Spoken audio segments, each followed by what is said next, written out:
Yeah, we're back on the SportsMax Zone, just 4 days out from the National Junior and Senior Track and Field Championship at the National Stadium in Kingston. Friction between the Jamaica Athletics Administrative Association, the J3As, and the country's Olympic governing body, the Jamaica Olympic Association, the JOA.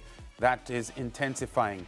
The official launch of the National Championship, which starts on Thursday, the J3As came out swinging, accusing the JOA of undermining the country's track and field success. Among the major issues is that the Jamaica Olympic Association will not foot the bill for the pre-Olympic training camp set for the 12th to the 24th of July in Stuttgart, Germany, and that the athletics governing body has been limited to 14 support personnel for the Olympic Games, even though they have requested a minimum of 17. The J3A's executive body also says that despite the fact that they have gone above and beyond, the JOA hierarchy has not been as cooperative as they would have liked. Here's the president of the J3A's, Garth Gale. We have been speaking, we have been writing to the Jamaica Olympic Association, the current body that currently exists. And we have made clear to them our challenges and why it is we are making the request, which we believe is very fair. And if you look at NACA countries, the larger NACA countries that field large teams to an Olympics, like for instance, Canada, their numbers are smaller than ours. They've already, we are aware of that through communique. Their numbers will be smaller than our numbers. And already we know that they will have close to 20, if not more, officials.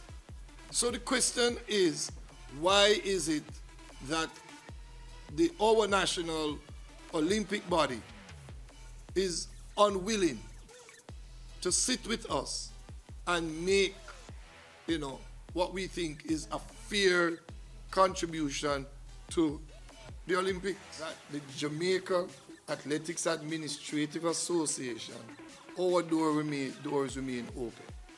We are always available to have dialogue. We have gone out of our way to meet with members of the JOA, even although late in the day. We have gone and we have sat, or members of my team have given a time, they have gone. The venue changed, having sat there for an hour plus.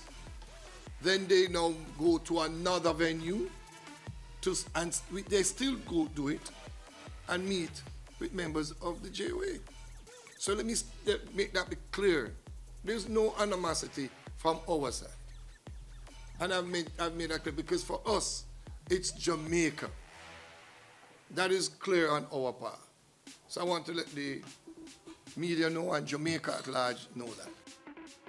Yeah, the President, Garth Gale, reinforced his position on the matter as well. Saying it, I would have said it on many forums.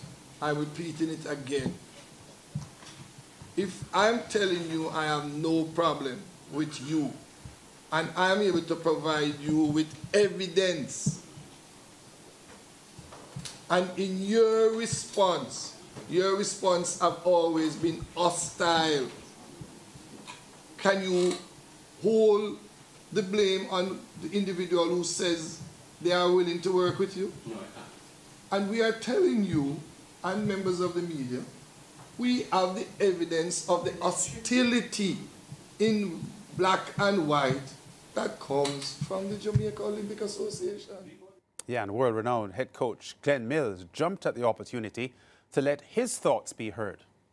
I find it very unfortunate that track and field, for what it represents to the Olympic movement, not just in Jamaica, but the entire world, and the history that Jamaica has.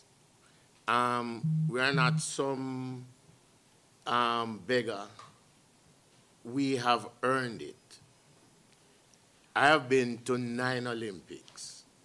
It is a disgrace that you have to be fighting to get the required number of coaches, the required number of therapists and doctors to go with a an Olympic team that is probably rated number 2 or 3 in the world. Now, if it is forced that I recognize the necessity for other coaches who have numerous athletes, etc. I could have gone to the Olympics with other countries. I was offered two accreditation, full funding, everything. But I could never see myself wearing another country.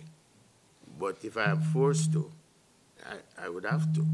It's a disgrace that the Olympic Association is denying track and field the benefit of the required numbers. 17 persons for a team of 65 to 70 is totally inadequate. I know that. I have been there. I have done that. I have done at least 6 or 7 Olympics as a technical director and coach. I know what it is to go there and work with so many different events and so many responsibilities. I cannot see why the numbers is a problem. With due respect to the other sports, none of them have qualified to say you are struggling with numbers. The question is where the allotted numbers have gone. Because one diver, I think through the process of quota, makes up the team. So how can track and field be struggling to get 17 persons when the minimum based on the requirement should be about 21? And the nation got to take attention to what is happening. Track and Olympics is track and field for Jamaica, and track and field should be given its due. They have earned it, and from the sacrifices of all the coaches, athletes, from the days of Herb McKinley back to now, they must be turning in their graves. This has never happened in the history of Jamaican track and field, never. And nobody should be allowed to hold the sport to ransom and should be allowed to get away with it. You're struggling for finances when sponsors have put up over $200 million towards this Olympics, and the association is saying that they have not gotten $1 to help with the preparation. And I'm sure that the travel, where you will have to be seeking the cheapest ticket to go all over the world to end up in Paris, those things have got to stop. When an athlete takes the plane and go into America and then go somewhere in Europe and then on to the destination, that cannot work. They get there, they're tired. You understand? So I have made arrangement because there's no way Oblique can travel like what happened in previous years. We have made arrangements for him to travel to London and to Europe. That's the shortest way. You understand? And there is, the money is there. The Jamaica needs to know that the per diem for the athlete is, for the Olympics, is 25 US per day.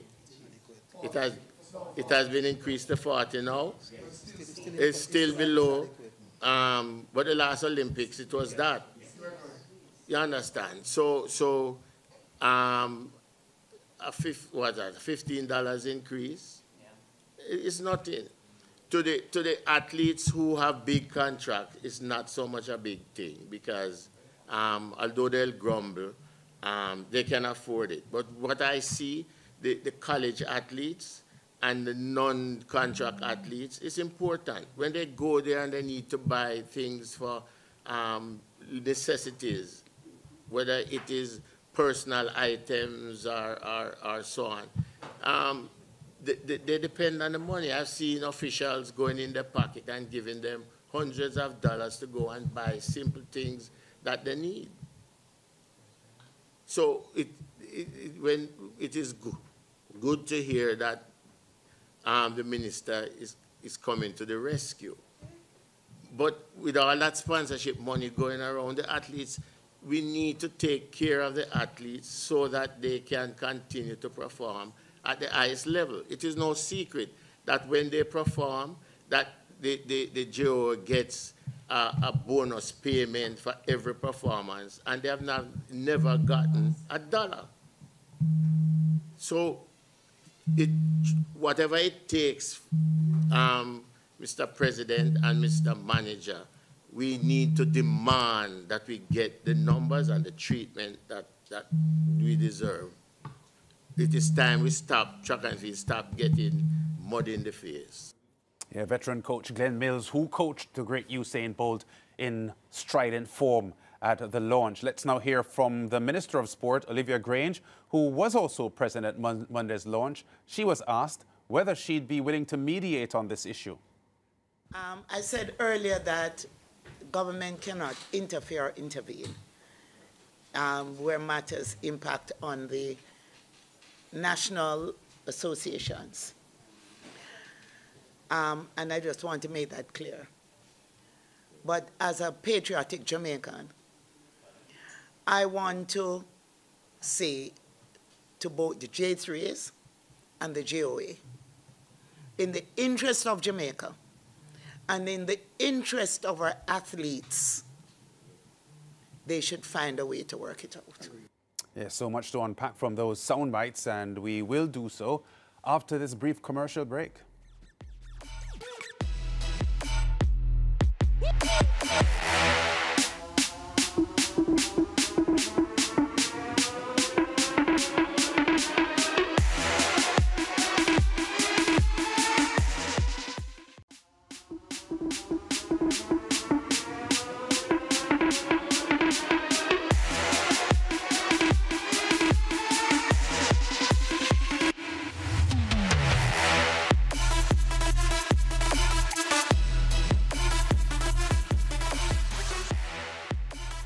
Yeah, welcome back to the SportsMax Zone, and we are talking track and field. The Jamaica Olympic Association and the Jamaica Athletics Administrative Association at odds. In our previous segment, we heard from the president of the J3s, Garth Gale. We also heard from Glenn Mills, coach extraordinaire, of course, coached Usain Bolt and Johan Blake, and you can go all the way back to the likes of Kim Collins, who won a world title in 2003, and I could go on and on. Great sprinters he's coached. We also heard from Olivia Grange, Minister of Sport in Jamaica. Lance and Mariah, this is quite a story.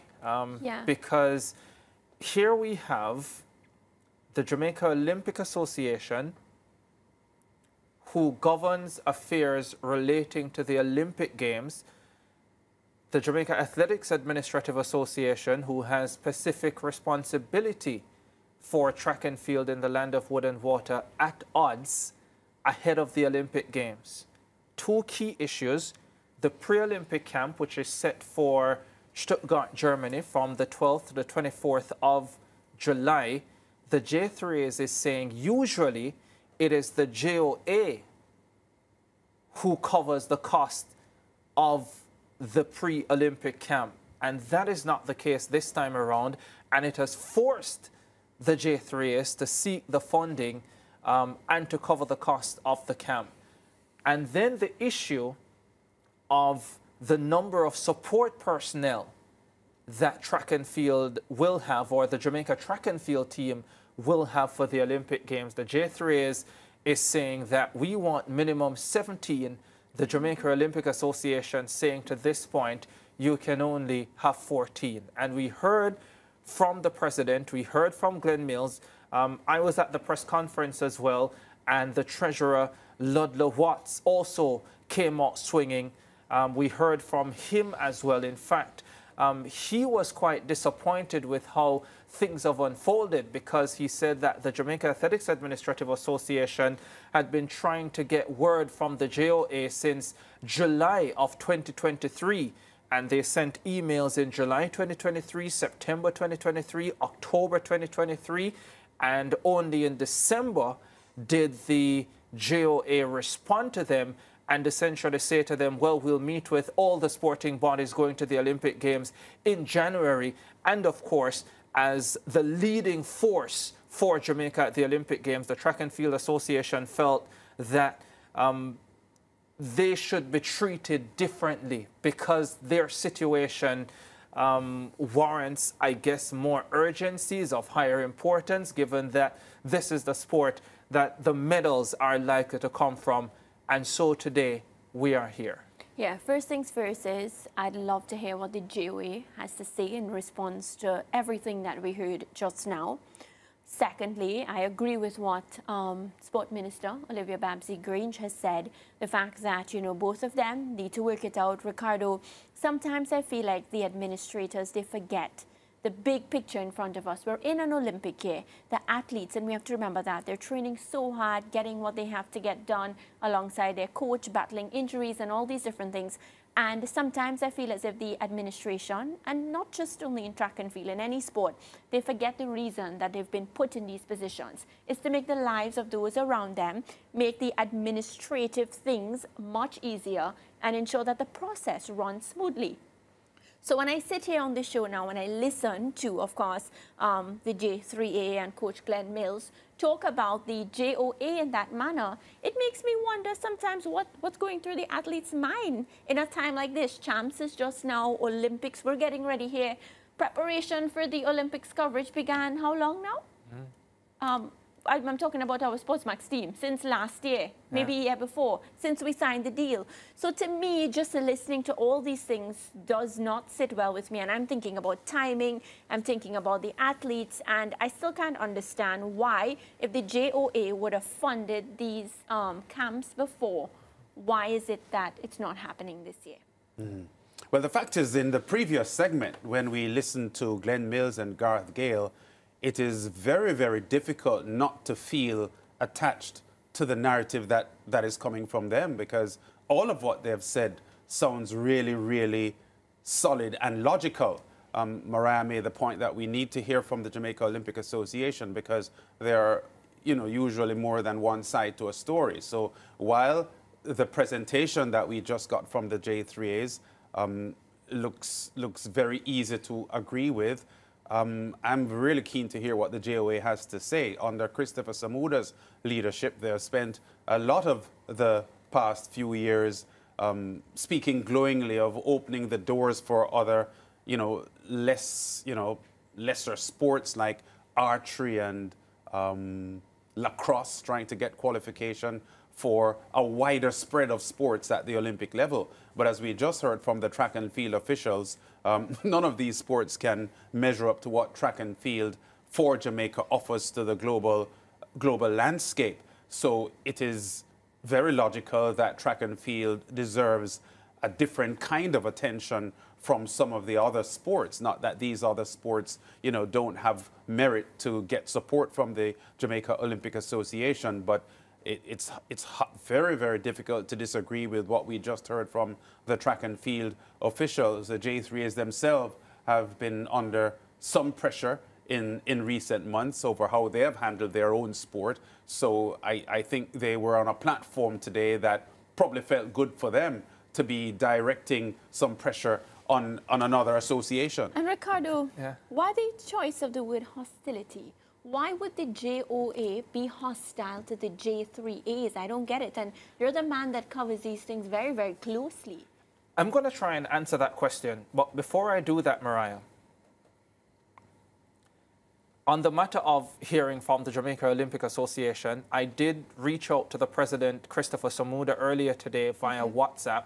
I haven't gotten a response yet, but I have been told that he is off island, so quite likely he is traveling, and I understand he is to return on Monday night, which is tonight. Okay. I also reached out to Donald Quarry, who is the Deputy Chef de Mission for the Olympic Games, and I understand has direct responsibility for now communicating with the Jamaica Athletics Administrative Association. He says that he will speak, but he does not want to speak until after the national championships, because he says he does not want to be putting anything in the space right now that may distract the athletes ahead of the 4-day national championships. Fair enough. So we'll see what happens following that, whether we hear from Mr. Quarry and by extension the Jamaica Olympic Association. But to try and answer your question directly, Mariah, and I hope, I really do hope, that the issues we're having right now with the Jamaica Olympic Association and the Jamaica Athletics Administrative Association don't come down to what I am about to say. Okay. But remember that when Christopher Samuda took over as president of the JOA, Garth Gale, who is the J3A's president, was part of that slate. Yes? Garth Gale subsequently demitted office as part of that Christopher Samuda JOA slate.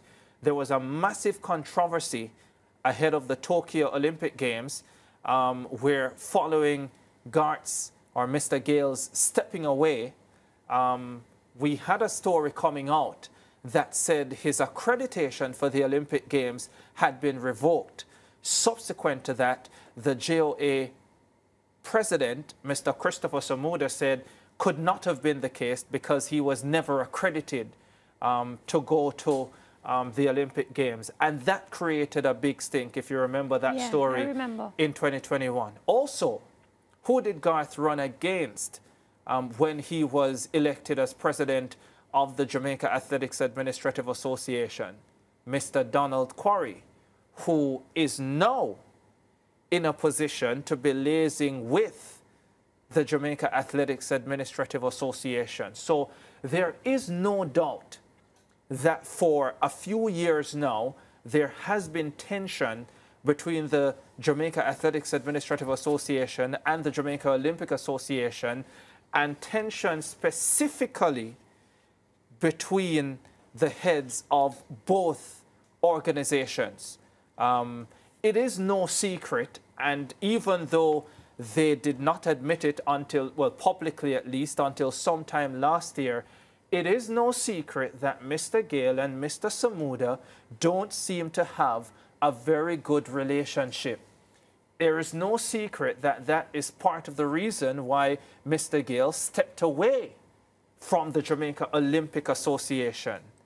And I hope that it is not because of I'm going to use the term personal differences loosely in this case, why they are struggling to find common ground on many of these issues so they can sit like big men who mean the country well and figure these things out. Yeah, just not a good look, because for me, again, I'll go back to my point. When you assume a leadership and administrative role, you take that office, and I don't know if they take an oath, because I know most times when you take a big position, you have to take an oath and hold the Bible and all these different things. It's for the greater good of the organization that you'll be serving. And as far as I can see right now, we have big things coming up, national champs, Olympics.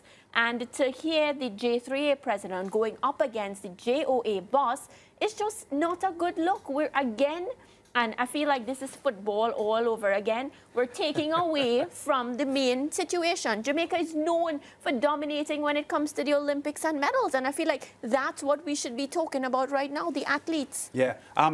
As you mentioned earlier on, very, very interesting that the term hostility was used by Garth Gale when talking about the relationship that the JOA offers to the J3As, suggesting clearly that the hostility is not coming from his side, but from the JOA side.